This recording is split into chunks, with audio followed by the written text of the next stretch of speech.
Hello and welcome to A Decade in Review. I'm your host, Kara Constantine. And I'm Megan Rich. In our main segment tonight, we will discuss some of the most shocking moments of the past decade.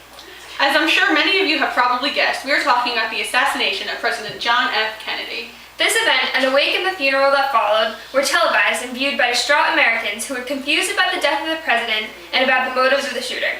On Friday, November 22nd, 1963, the nation was terrified to hear that the president was shot in Texas. The president, his wife, Texas Governor John Connally, and his wife Nellie were traveling in the presidential motorcade when Kennedy was fatally shot. Here's a video clip of this horrific event.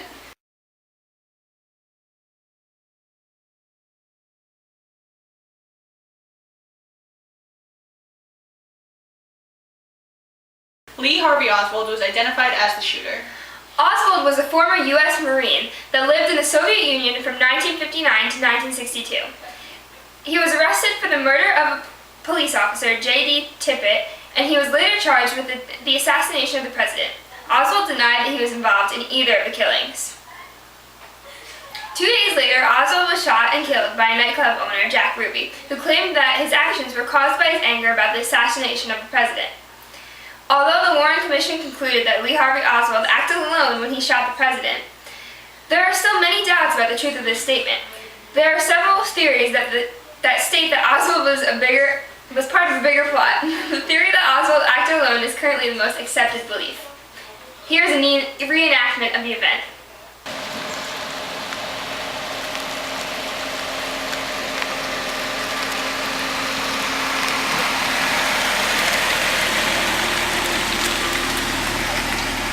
Now here's Anthony with our Decade in Review sports segment.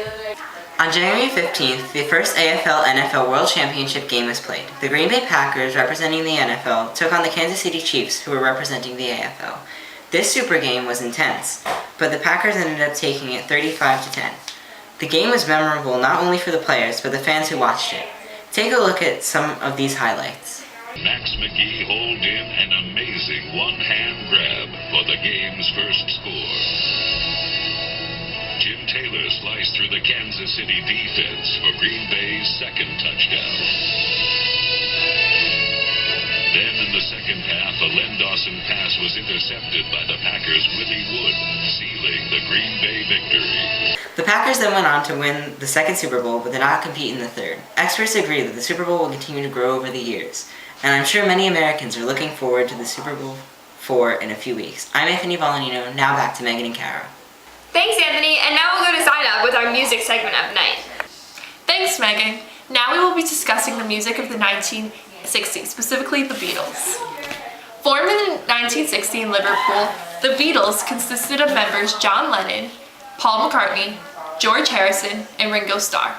Their songs range in genre from the 1950s rock and roll towards the beginning of their careers to more psychedelic rock to accompany the hippie and the anti-war movement later in the decade.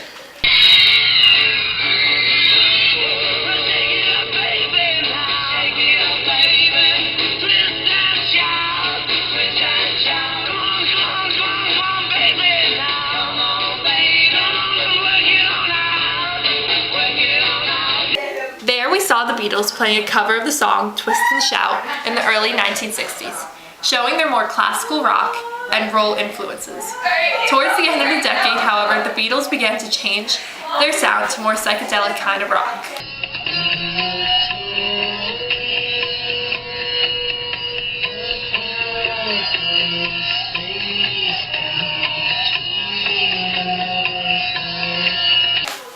There, in their song Within You, Without You, their more psychedelic and Asian influence can be seen. Sadly, there has been a recent rumor of a band breakup. Even if this is true, I'm sure the Beatles will continue to be considered one of the most critically acclaimed bands in all of history. I am Zainab, and now back to Kara and Megan.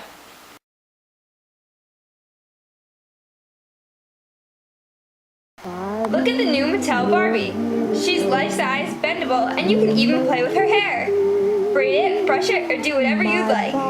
This new life-size Barbie has rotating shoulders and bends at the waist. She wears the latest fashions and has real eyelashes. She even has her own dream house, sold separately.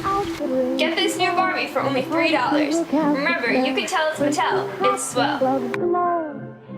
Now we go to Paola with her story on Vietnam. Now let's turn our attention to a situation that has troubled this nation for decades, the Vietnam War. U.S. troops fought this brutal war, enduring surprise ambushes and lethal booby traps. For U.S. forces, even finding their enemy proved difficult. Our soldiers became frustrated with the war, as they could not even differentiate between a Viet Cong and a simple village man. The enemy wore no uniforms, and they could have been anyone and everywhere. U.S. soldiers suffered from low morale and became angry with the entire situation. Americans believed that this war would be an easy victory for the U.S. because the U.S. was stronger, better trained, and better equipped, but the U.S. was mistaken. On January 30th, 1968, the Viet Cong surprised both the U.S. forces and the South Vietnamese forces by mounting a coordinated assault to attack about 100 Vietnamese cities and towns. Here is a clip of the attack on Da Nang.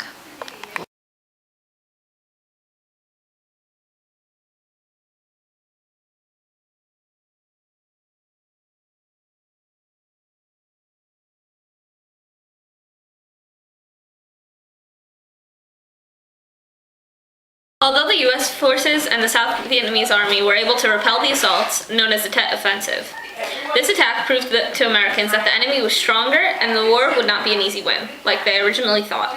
The Tet Offensive was a turning point in the war because the war no longer had the people's support. The United States finally cut military aid to South Vietnam in August 1974, but by then more than 47,000 military personnel were already killed in action during the war, and nearly 11,000 died of other causes. Now back to Megan and Kara.